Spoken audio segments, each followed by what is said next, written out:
Servus, Glück auf und herzlich willkommen zu einem weiteren FC Bayern Reaction. Ja Leute, Glückstrikot für dieses Spiel war Langarm, Retro-Trikot vom Kaiser.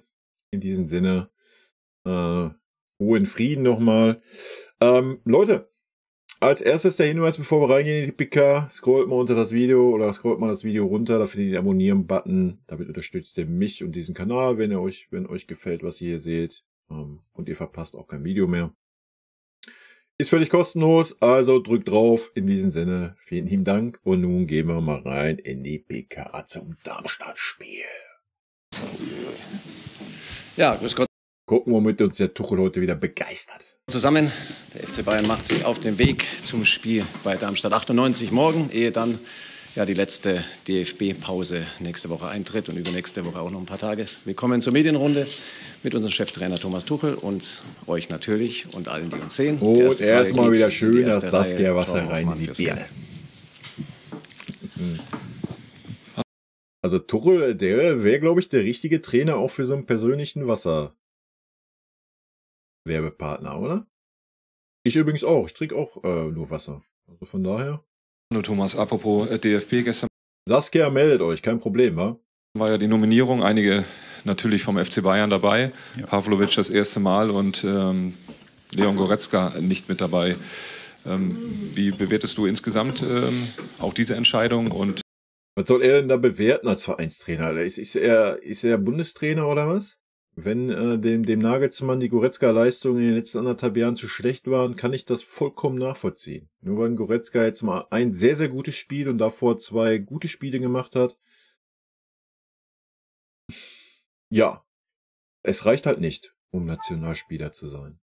Ja? Man muss schon konstant Leistung bringen. Und er hat ja noch die Chance, jetzt den Rest der Saison gute Leistungen zu bringen, auf dem Niveau weiterzumachen, der Leon. Und sehr gut für uns, ja, wird den Ansporn weiterhin haben und dann kann er natürlich auch noch zur EM fahren. Also für mich eine logische Konsequenz, ja. mit Blick auf morgen geht es natürlich auch um den Kader. Wer ist dann definitiv nicht dabei? Danke. Wer bei uns definitiv nicht dabei ist, eigentlich nur die Verletzten, die jetzt noch draußen sind. Das ist wir haben volles Haus auf der Bank. Alles ist ready. Im Moment Kingsley Coman, Nus, Bounassar und Tarek Buchmann. Ich glaube, das sind die.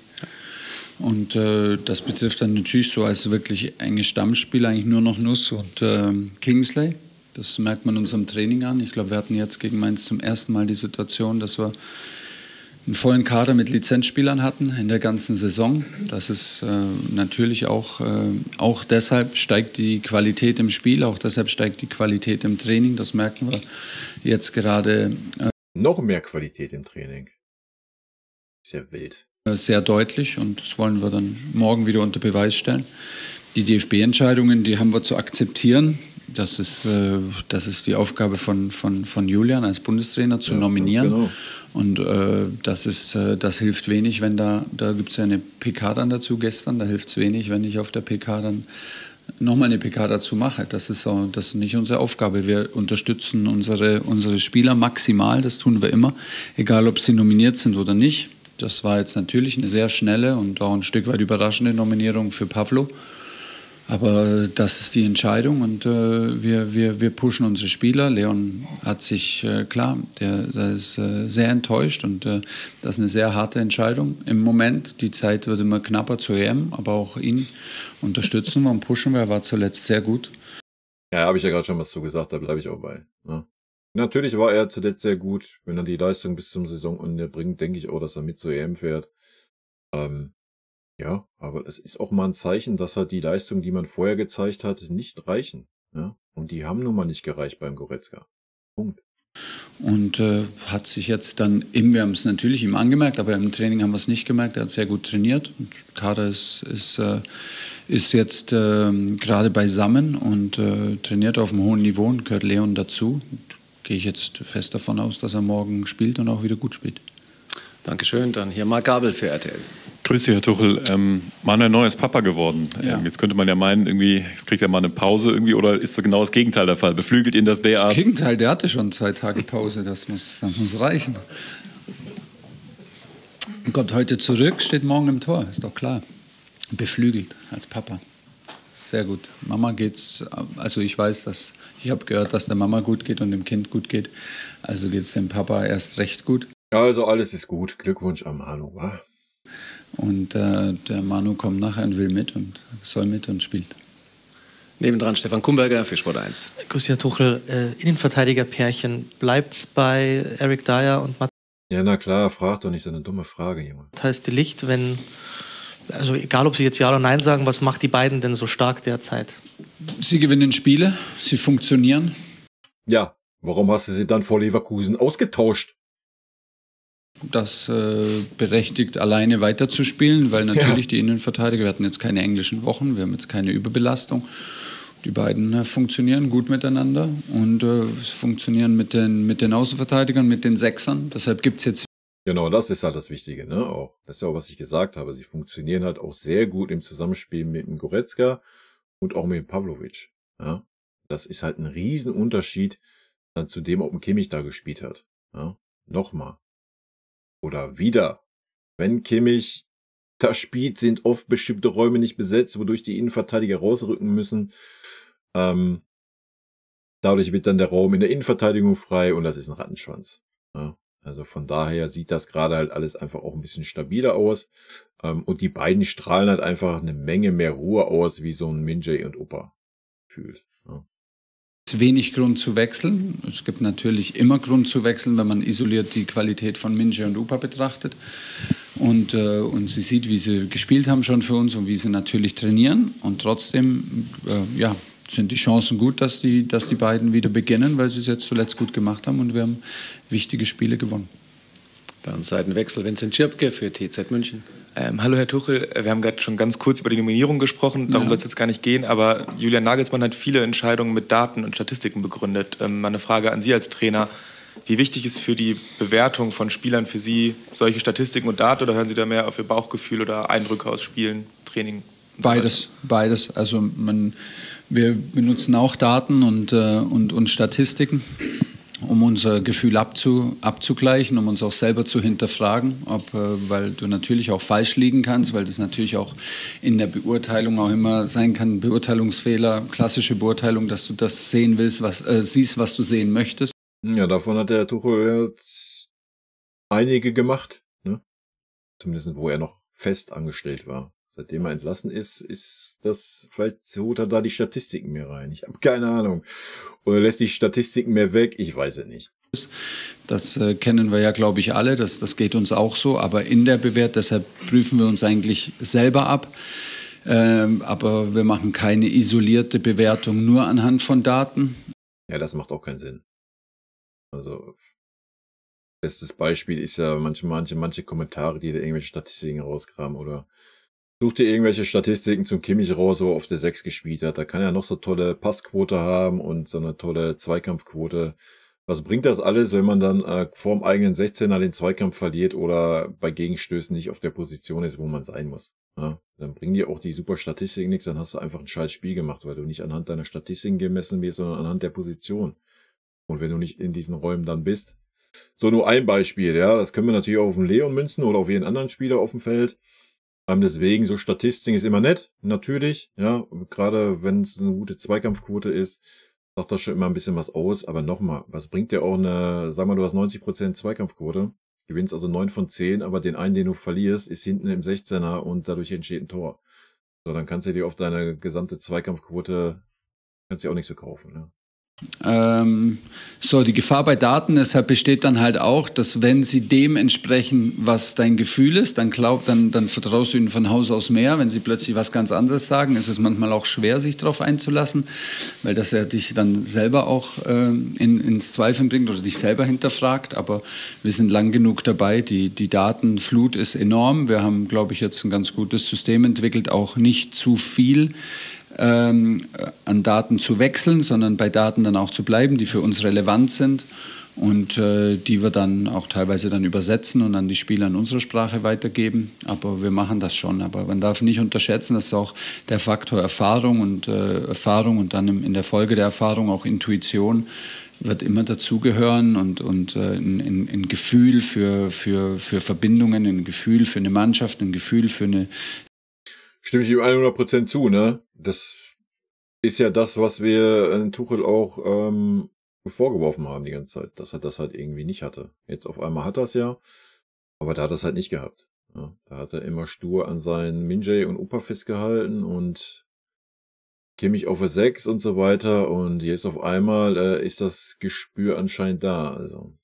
Aber vielleicht hat er sich doch einfach hinterfragt und was geändert. Ne? Es ist natürlich dann ein bisschen schade, dass es erst so spät passiert ist. Situation wird immer auch Traineraufgabe bleiben und werden wir uns immer auch vorbehalten, im Trainerteam dann so zu lösen. Aber klar, wir benutzen auf jeden Fall Daten und Statistiken, um uns da selber zu überprüfen und uns selber auch herauszufordern.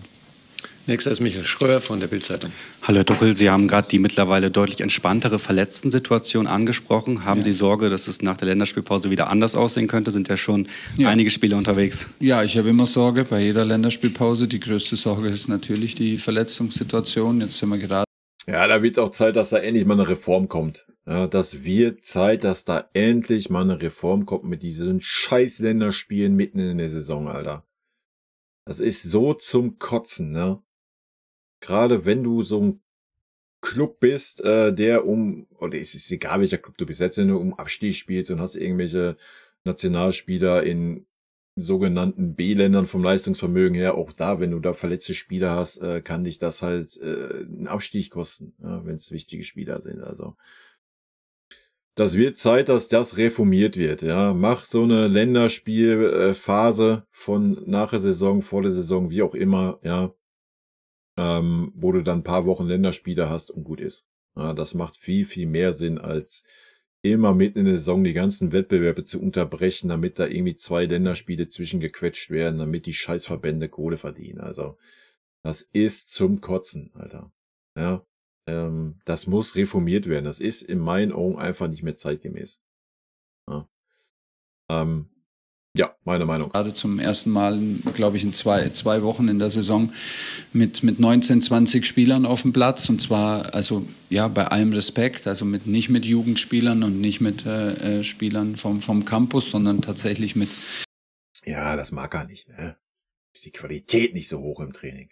Lizenzspielern und das macht sofort was mit einer Gruppe. Das ist.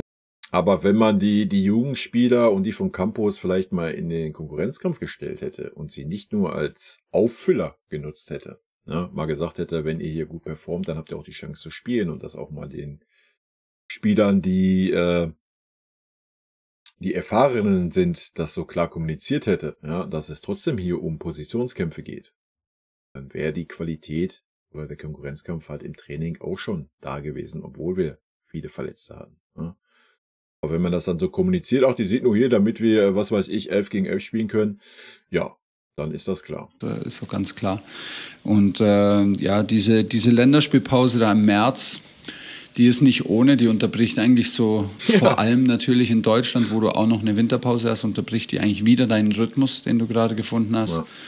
Deshalb ist die nicht ohne, aber sie ist, wie sie ist. Sie ist auch jetzt nicht zum ersten Mal. Wir müssen damit umgehen, müssen klarkommen, aber klar, wir drücken die Daumen, dass alle nicht zu viel spielen und vor allem alle gesund zurückkommen. Dann Klaus Bergmann für die dpa, bitte. Stelle ich trotzdem meine Frage. Ja. Nochmal zurück zu Manuel Neuer. Er hatte damals gegen Darmstadt, das war ja auch sein Comeback, seine Rückkehr. Jetzt erreicht er das nächste Ziel. Er wollte noch mal in die Nationalmannschaft zurück. Das kommt jetzt nächste Woche. Jetzt kommt noch Vaterglück dazu, also alles. Wie bewerten Sie das Ganze, was er jetzt, sagen wir mal, in dieser Zeit seit diesem Beinbruch geschafft hat? Und ist das etwas, was wirklich nur einer von 20, 30 Spielern überhaupt so schaffen kann? Einer von 20.000 Spielern wahrscheinlich. Einer von 20 Millionen Spielern, schätze ich. Also ich glaube, dass man das nicht hoch genug bewerten kann. Ich hatte ja das zweifelhafte Vergnügen, mit Manu über seinen Unfall zu sprechen. Und das, was er da geschildert hat und die behandelnden Ärzte mir dann noch geschildert haben, hat uns schon, also hat mich schon geschockt. Und so stabil zu sein auf dem ganzen Weg durch die Reha und dann nochmal Rückschläge zu haben, dann haben wir waren ja nochmal kleine Korrekturen, kleine Operationen, um die ganze Schiene und Platten und alles Schrauben dann nochmal zu korrigieren, die dann letztendlich auch den Durchbruch gebracht haben. Also da gebührt natürlich allen behandelnden Ärzten, allen Erstversorgern dort beim Unfall und dann den behandelnden Ärzten und Physios und Reha-Trainern hier im Club das allergrößte Lob und Respekt. Aber was Manu da durchzieht und durchgezogen hat, das kann man gar nicht hoch genug bewerten. Deshalb meine ich das auch gar nicht nur im Spaß. Das ist einzigartig. Also so klar zu sein. Ja, das stimmt schon. Ne? Also gerade in dem Alter hätte man dann halt einfach auch sagen können, ach, soll ich mich jetzt hier nochmal durchquälen und durchkämpfen? Ich weiß nicht, ob es klappt und überhaupt beende einfach meine Karriere und gut ist. Ne? Hätte man natürlich auch sagen können. Aber da sieht man halt, welcher Ehrgeiz dahinter steckt, um es einfach nochmal zu beweisen. Ne? Immer klar zu sein, dass er zurückkommt, so offen zu sein für den ganzen Weg und dabei nie die Zuversicht zu verlieren und so überzeugt zu sein. Der war überzeugter als ich, 100%, sonst hätte es nicht geklappt. Also gehöre ich mit Sicherheit auch zu den anderen 19.999, die es nicht geschafft hätten. Das ist absolut top. Das ist einfach nur ein großes Geschenk, ihn so erleben zu dürfen. Und für ihn ist das natürlich jetzt eine riesengroße Belohnung. Als ich dann gemerkt habe, dass das wirklich zurück auf den Platz kommt, war mir auch klar, dass dann der nächste Schritt kommen wird. Das wird zur Heim-EM gehen. Das war dann irgendwann klar, als ich ihn am Anfang auf dem Platz gesehen habe, weil das einfach im Torwartspiel, in der Ausstrahlung, in der Antizipation von Situationen einfach eine ganz eigene Liga ist. So, deshalb war für mich immer nur die Frage, kann er das wirklich schaffen, auf den Platz zurück? Wenn er das schafft, schmerzfrei auf den Platz zurück, dann war relativ schnell klar, dann schafft er es auch wieder an sein Limit, dass er auch sein ganz eigenes Limit ist. Aber der Weg dorthin ist mehr als nur beeindruckend und dafür gebührt ihm wirklich der allergrößte Respekt. Wahrscheinlich mag er das nicht, dass wir so über ihn sprechen. Das zeichnet ihn natürlich auch aus, aber ihn so da zu haben, ist einfach absolute Weltklasse in allen Bereichen. Michael Schröer wieder. Mal eine Lobeshymne rausgehauen in so einem Mann, oder? Leroy Sané wird nicht dabei sein bei Länderspielpause, er ist gesperrt. Wie gut tut ihm diese Pause? Sie hatten ja schon gut, aber der muss erst morgen liefern, sonst hat er keine Pause, sonst muss er hier jeden Tag antreten und trainieren. Weiß ich nicht, also zum einen sind wir natürlich nicht glücklich, wenn Leroy eine rote Karte kriegt da und die war so ein bisschen auch aus Frust. Für ihn mir ist eigentlich immer am liebsten, er spielt und spielt und spielt. Ich bin überzeugt. Nee, hat man jetzt gar nicht gemerkt, ne, dass dir das am liebsten ist. Muss die Schmerzen einfach wegspielen, ne? Dann wird das schon. Davon, dass ihm das am meisten hilft. Ja. Deshalb weiß ich nicht so genau, was Pause hilft ihm richtig. Er zeigt richtig starke Leistung. Mit ihm machen. Normal will er ja keine haben und nimmt sich auch keine und spielt auch durch Schmerz durch wie die letzten Wochen. Deshalb müssen wir das jetzt gut für ihn überbrücken. Er wird auch hier sein und ein bisschen mit uns trainieren. Und die Gelegenheit haben natürlich die vielen Wehwehchen, die er hat, ein bisschen ausklingen zu lassen und sich behandeln zu lassen. Aber, großes Aber, morgen muss er erstmal liefern. Morgen muss er liefern auf 100%. Da geht der Fokus hin und dann werden wir ein gutes Programm für ihn finden, dass er gegen Dortmund nachlegen kann. Machen wir hier vorne noch 3 Fragen insgesamt. Vincent Schirpke nochmal. Es folgt ja gleich die Champions-League-Auslosung. Ja. Wie verfolgen Sie die Auslosung und gibt es für Sie und den FC Bayern einen Wunsch oder auch einen Angstgegner? 2-mal Freilos, aber da werden wir nicht durchkommen damit. Deshalb wünschen tun wir uns gar nicht. Freilos, Alter. Zeig mal ein bisschen Eier hier und mal ein bisschen Selbstbewusstsein, Alter. Wir sind froh und auch stolz darauf, in diesem Lostopf zu sein. Das war mein persönlicher Anspruch, es war auch der Anspruch vom FC Bayern, unter den letzten 8 zu sein, die Gruppe zu gewinnen, das bessere Los im Achtelfinale zu haben mit dem Heimspiel. Man hat jetzt auch wieder gesehen, was das ausmacht, beim Arsenal-Spiel, beim Spiel von Atletico Madrid, dieses Heimrecht zu haben im zweiten Spiel. Das haben wir uns verdient und haben das auch genutzt. Haben das Ergebnis gedreht, sind verdient im Viertelfinale, sind unter den Top 8. Jetzt ist klar, jetzt brauchst du ein bisschen Losglück, jetzt wird der ganze Weg ausgelost. Der Weg ist jetzt klar bis nach Wembley, du brauchst ein bisschen Glück, du brauchst dann an dem Spieltag auch ein bisschen Glück. Es gibt natürlich Teams, die wahrscheinlich die ein bisschen besser liegen als andere. Da müssen wir auch nicht öffentlich drüber sprechen, das ist auch nur meine Meinung.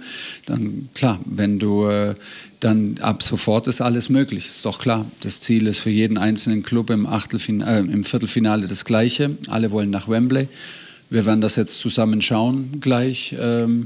Es ist aber auch wichtig, dass wir die PK jetzt auch davor machen, weil das ist eine PK für Darmstadt und nicht für eine PK für den Weg nach Wembley. Das muss auch so sein. Deshalb, wir schauen das jetzt natürlich gleich zusammen mit dem Staff.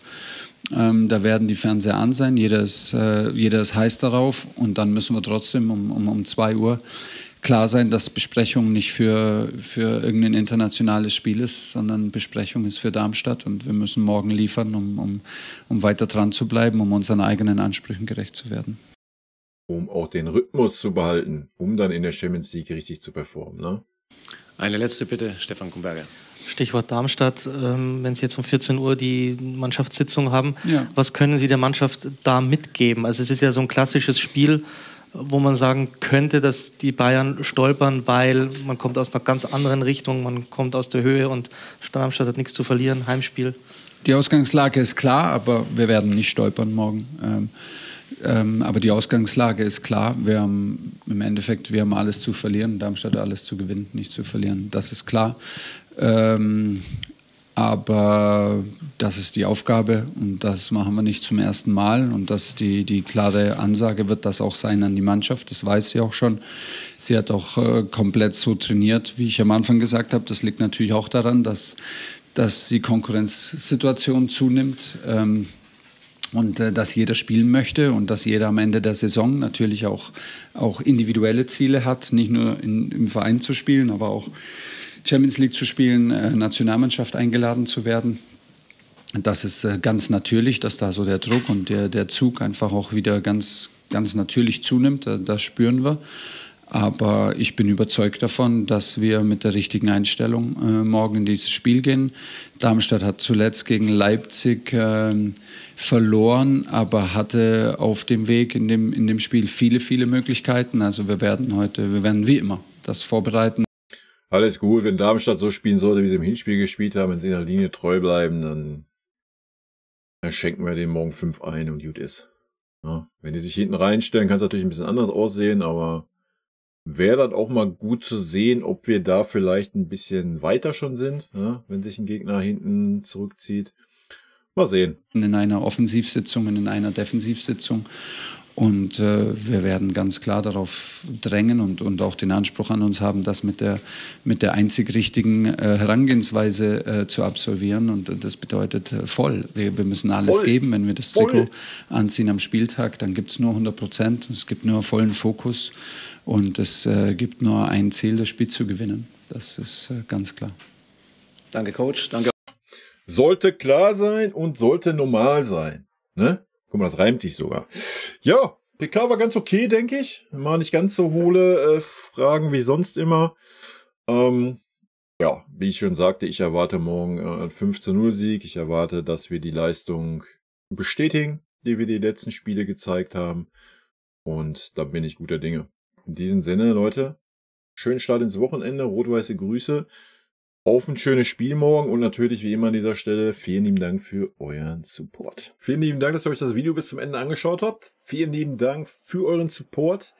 Wie immer, lasst gerne einen Daumen da. Ich freue mich auch über jeden Kommentar, der geschrieben wird. Und in diesem Sinne nochmal rot-weiße Grüße gehen raus. Und jetzt zum Abschied noch ein paar nette O-Töne von unseren vergangenen Trainern. Ein dicker Kuss von der Trainer von der Meister. Was das Allerwichtigste ist, weil wir wissen, dass er ein guter Kerl ist. Wir sind schockverliebt in meine Mannschaft. Also ich fand, das hat Spaß gemacht zu coachen. Ein Trainer ist ein Idiot. Ein Trainer sehe, was passiert im Platz. Dahin bist du eher Trainer und wenn du viele Spiele hast, bist du mehr Coach als Trainer und ich bin schon lieber Trainer als Coach. Geiler Satz. Magic.